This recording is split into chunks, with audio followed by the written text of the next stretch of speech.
Hey, Barons. If you're still with me, congratulations. I'm so proud of you guys. So we have first and second derivatives here. And what we're doing is we're going to kind of look, we're not doing the first and second derivative test, but it relates to that. So what we're going to do is we're going to look at a super simple function, f of x equals x squared. We're going to take the first derivative and the second derivative. And we're going to talk about what happens. Now, keep in mind, you can always pause this and see if you can predict what's going to happen. We're going to sketch the graph. This graph that you see, we're not going to literally graph it. We're just going to sketch it. But I do have x squared, just again, a sketch of that. And so what I want to do is take its derivative, and we're going to take its derivative, and we're going to get 2x. And so what this tells us is what's the slope at any particular point. So if we take this and say, hey, what if we take the function itself and set it equal to 0? That means the slope would be 0. That means the tangent line would be 0. The tangent line slope would be 0. The tangent line slope would be 0. And where does this happen? You divide by 2, and x equals 0. And so you'll notice that right here, my red tangent line is 0. So you're either going to get a maximum point or you get a minimum point. And in this case, it happens to be a minimum point. So, and that's when x is equal to 0. All right? You get the tangent line is horizontal. Now, that's kind of a big deal to find where that max and min point is in terms of the x value. So now if we do the second derivative, right, and we have 2 tick marks here, and if I pull this out front, I get a 1, and 1 times 2, and then x to the 0 is 1. So this turns into 2. So if we take this and set it equal to 0, we get something that makes no sense. All right?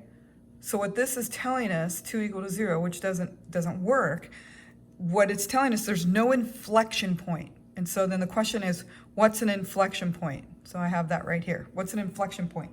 So an inflection point is where you have concavity change. So in this particular, we're not going to have one for this particular function. So, and that should make sense to you because this opens up all the time. So this is concave up always.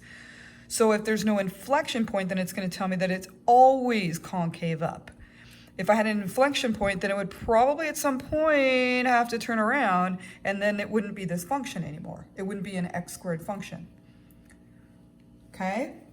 All right, so with that in mind, hopefully that makes sense to you. If not, rewind it before we even do this next part and listen to it again. All right? So first derivative gives us the slope of the tangent line at any particular point, right? And again, you set this equal to 0. Don't plug in 0. Set it equal to 0, and that'll give you the x value of the maximum or minimum, right? All right. So here we have f of x equals x cubed minus 6x squared plus 9x minus 9. So if we go get the first derivative, we get 3x squared minus 12x plus 9. And if we factor out a 3, we get x squared minus 4x plus 3. And if we factor this, we get, we'll put the 3 here. We get x minus 3 and x minus 1.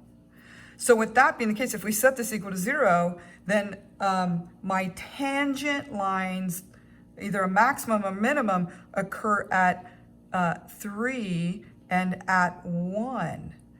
All right? So this is where your x max and min are going to occur. Now, if we go back to an x cubed function with no negative, it would look something like this. So there's the sketch of it. Okay? So I'm thinking that at 1, this particular value, when x is equal to 1, is actually going to be a maximum, and x equal to 3 is going to be a minimum. Now, keep in mind, that's the x values. I don't know what the y values are. I could take these and I could put them back in here and tell you what the y value is, where exactly this has the highest point, the local max, and the local min.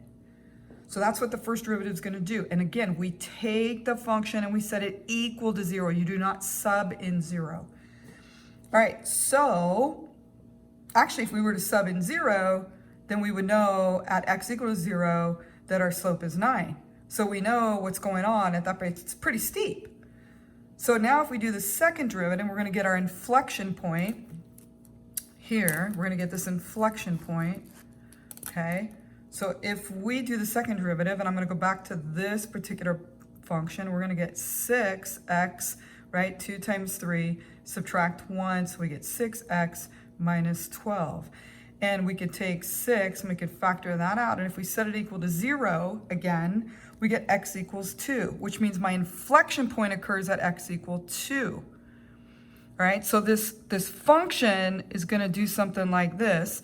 I noticed that it has 1, 2, 3 changes, Descartes' rule of sign. So it's either going to have 3 zeros or 1 0. And so I'm thinking this graph is going to do something like this.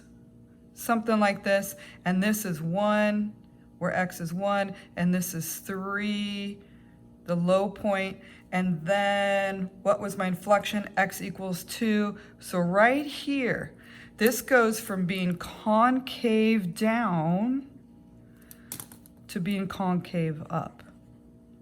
So right here, and I don't know if you can see it, so I'm going to scoot this up. So right here, I have this x equals 2. Now again, I don't know what the y value is, but I could go back to the original function and plug that back in and get my y value. But right now, all I really want to get are all my x values. So I'm thinking the graph looks something like this. And yeah. So you're going to do some of these. Take the first derivative, take the second derivative, get your x min and max, and do the second derivative, and you're going to get where it concaves, and then they're going to be looking at the graphs. And this would be an introduction to first and second derivatives. We have one of those riddles that should be funny. Again, pause, go back and watch it again. All right, first and second derivatives. All right, PCHers, see you later, bye.